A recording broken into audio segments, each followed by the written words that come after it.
energy is probably the thing that I have people tell me they feel the most afraid of doing. They feel the most nervous about tapping into spirit energy. Okay. Hey, Cheryl, I get that. I do. Our culture, excuse me, our culture does kind of a crappy job. I'm just going to say it like that, of teaching us about communicating with loved ones who have passed away. Most of the movies that you see are like horror movies, right? Hey, Charlene, they're scary. They're like a dark energy when you think of spirit, or a spirit that won't go away, or like The Sixth Sense, right? Hopefully you've all seen that. Spoiler alert, like he's dead the whole time, right? Like there's this real element of creepiness to all of these movies. What I want you to do just for a minute is I want you to think back to more ancient cultures and how they celebrated loved ones who had passed away, and the elders in the community and in the tribes. And hey, Stacy, I want you to think back to the way that those cultures looked at spirit. Okay. Now we've come a long way since I was a kid. When I was a kid, there weren't these amazing people on TV or out there that really did this and stood for authentically what communicating with spirit is like. Like that wasn't around, you know. Teresa Caputo was not on TV. Lisa Edwards, I don't know if you remember her show back in the day. Hey, Leah. Hey, Kara. She wasn't around. Maureen Hancock hadn't done her thing yet. Okay. Those people weren't out there to kind of show us how real this is, and how it can be done with such beautiful, good intention and in a safe way. And that this is truly a gift. This is something that you do for people to help them with grief, or to understand what happens when you pass from here, to understand life better, to understand all of that. And also to give yourself permission to be okay with the fact that maybe you can do it too. All right. That stuff wasn't around when I was a kid. And we have come a long way, but we still have a long way to go. All right. A lot of people still think of communicating with spirit as something very cheesy. Someone trying to play a trick on you, or like, you know, secretly recording information. That's really not it. And most of the people that I know, the vast majority who do mediumship work on a regular basis, are awesome people, because it takes a lot of energy to be giving, especially to roomfuls of people, messages like that, especially when you know you're fighting such a stigma already.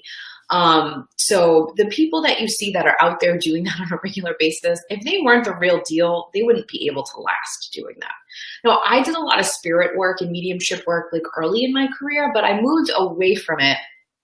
Not because I didn't like it, I do, but because I felt more called to kind of coach people, and angel energy is my thing. That's my bag.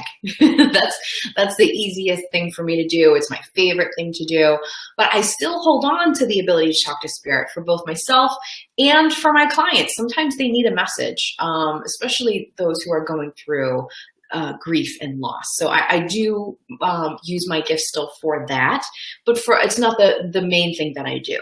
But talking to spirit is an amazing, beautiful thing that I think everyone should learn how to do. So your spirit loved ones can hear you, can feel you, know you're around whenever. Okay. As soon as you think of them, especially if you're doing it holding like a happy memory, they're there. Okay. Now people panic sometimes on me and they're like, are they there like when I'm going to the bathroom? Not really. It's a very difficult thing to explain. Just know that they're with you and can see you when you want them there. Okay. They're supporting you through something when you're like, I need support. Even if you don't ask specifically for like grandma to show up, she does. Okay. So it kind of more works like that. I won't get into the complications of how energy is connected and how different it is from having like another human standing there. It's very different. So you don't need to worry about them like seeing something you don't want them to see. Okay. Or if you had a conversation about how they were a little cuckoo while they were alive, they're not taking that in and being like, I'm going to haunt her tomorrow. It doesn't work that way. It's much more based on energy. And remember that energy is attracted to like energy. So if you're celebrating these people in your mind and feeling good, they're going to have a much easier time getting to you and letting you know that they're there. People will ask me all the time, can you give my sister in spirit a message for me? Or can you tell the baby I lost in spirit this message? And can you tell my grandma or grandpa, hey, Happy, that this is something that I'm thinking about? Yes, I can, but so can you. You actually just did by saying that to me. It's not hard to talk to them. What is hard is for us to hear the messages back. Okay. I hope that that makes sense, because they are always supporting you. And especially based on the traits that you have in common with these people. So if you have a good friend in spirit, who was like, the thing that you guys had in common was that you both loved to go shopping. When you go shopping, she's with you. Okay. If you had a grandparent in spirit that had like a really feisty, like anger attitude, just like you do, when you're trying to reel that in and keep control of it, or when you're trying to use it, to like stand up for yourself or for other people, that spirit's going to be there too. Okay. They're going to step in to help you. If you ask and if you give them permission to. All right. For me, I have regular spirits that are around me all the time. Now, I realize I'm more dialed in probably than your average person, but for me, I have 2 grandfathers who are always with me, an uncle who is always with me, and then a little crew of other spirits, a couple of great grandparents, and a few other friends and relatives who are on the other side, who are just kind of my crew. When I go to do a session with someone, I'm always in communication with angels, but I always have them there supporting me as well. And so if I am talking to spirit, I go right over to them. One of my grandfathers has been in spirit for a while, since I was a kid, and I was very close to him. So he tends to be the one that kind of acts as my host over there. Like, oh, we've got a spirit here. I've scanned. They seem like they have good intentions. I've told them the deal of how this works. Can I bring them in?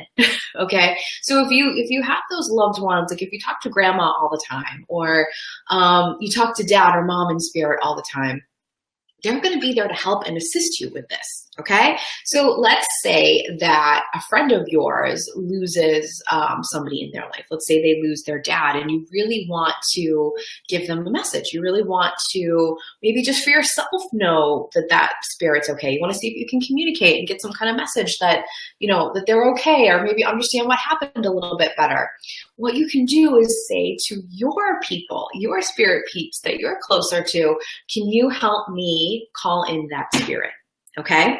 I don't know if you can hear it, but there's like all these clicking and clanging noises going on in my house while I'm talking about spirit. Woo! And hopefully the feed stays up. Whenever I talk about spirit on live talks, it tends to make everything all screwy. Hey, Nancy.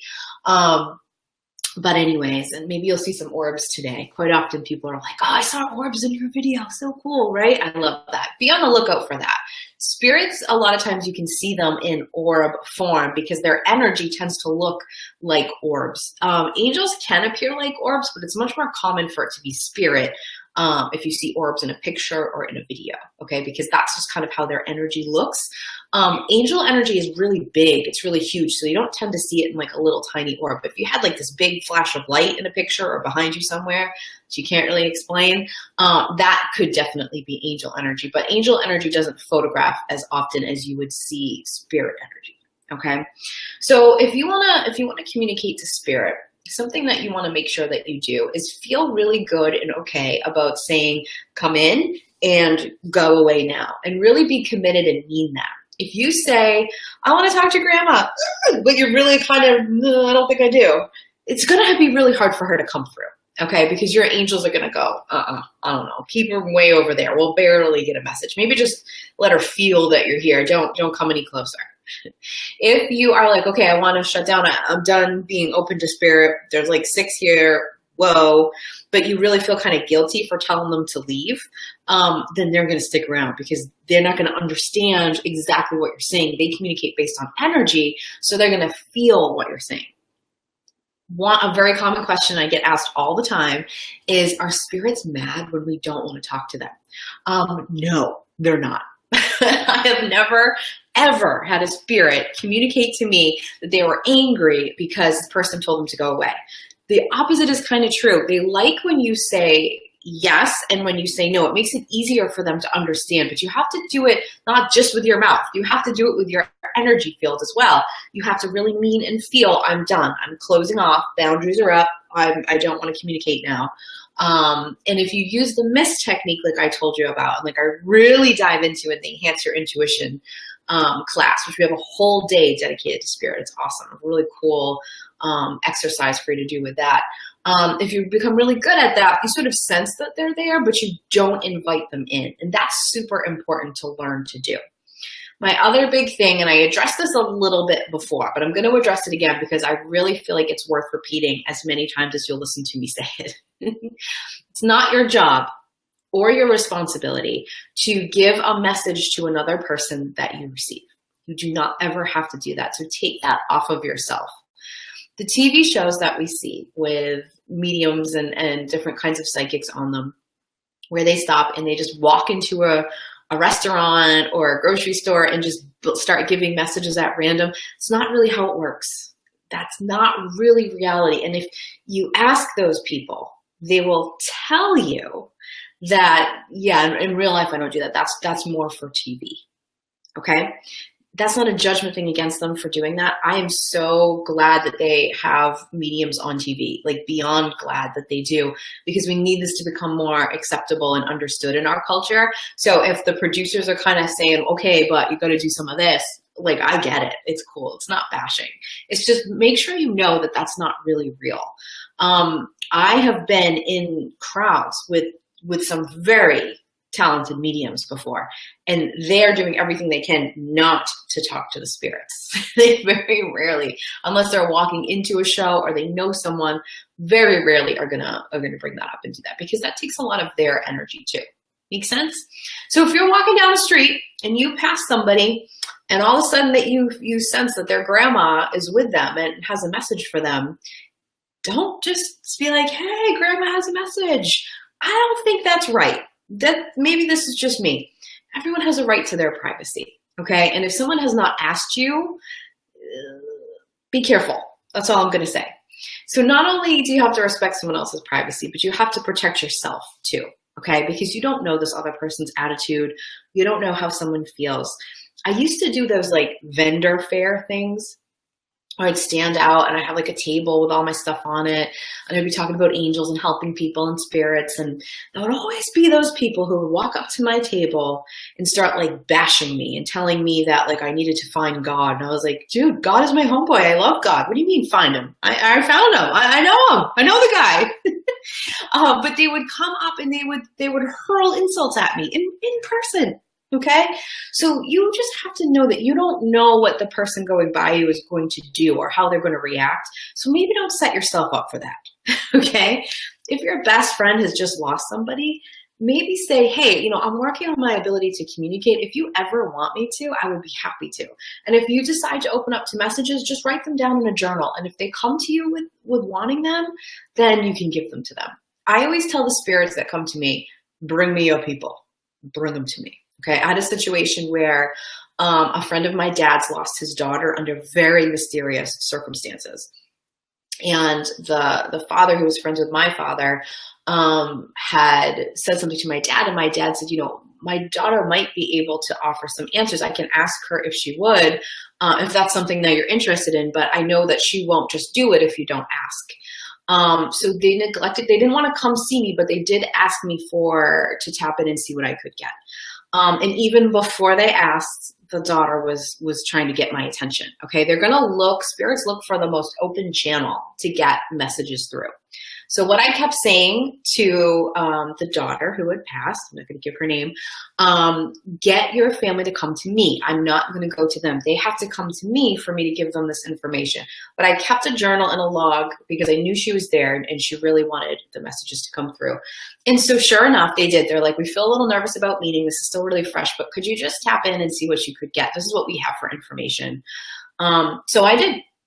I passed the information to my father, who passed the information to them. I asked the spirit, I said to the girl, what happened? And she told me. I passed that. Ooh, I just had something fly right across the screen. Hello, she's here. I then took that information, gave it to my dad, who gave it to them, and then I let it go. And I said to her, okay, unless there's something else I can do. Now, it was found out later, not really based on my information, but they did give my information to the police, that what I said was what happened. It was eventually found in like a deeper autopsy, okay? Unfortunately, guys, there's like drugs out there that can hide other drugs in your system, being put in your system. So what I had said was what happened. And so the people then just, again, through my dad, never even face to face, said, thanks. That's all I did. That's all I gave. I wasn't calling them saying, well, your daughter's visiting me all the time. I'm not going to call them right now and be like, she's here. I always say to the spirit, if this is information that serves them, have them come to me. You go push them to me, and spirit will. Holy crap, will they? Okay. Very rarely does a spirit come hang around me and I say, go bring your people to me. I'll gladly help them. And they don't show up. Okay. Sometimes I give them to someone else, to like Christine Varnum, who does more mediumship work, or Tiffany Rice, or one of my friends, some of you guys who are even on here, Angela Breen, I give some of those people to her too. Like if you come in and I can't do it, I don't have the time on my schedule, or it doesn't feel great to me, I send the spirits to them and the people. Go to them, right? It's not your responsibility is my point. Take it in and do what you will with it. But if you don't want a spirit around you, tell it to go away. That's it, okay? I get contacted sometimes when people are missing. Sometimes I can, sometimes I can't figure that out, okay? I try. If I can get anything, I will, but that work is very difficult, okay? So just know, just do what feels right to you. If it feels okay, if it feels good, if it feels like it would be a positive experience for you, do it. If it feels like it would be too hard and too emotional and too scary, then say no. That's fine. The better boundaries you have, the better job you'll actually do at communicating. Okay? Makes sense? All right, let me go through and answer some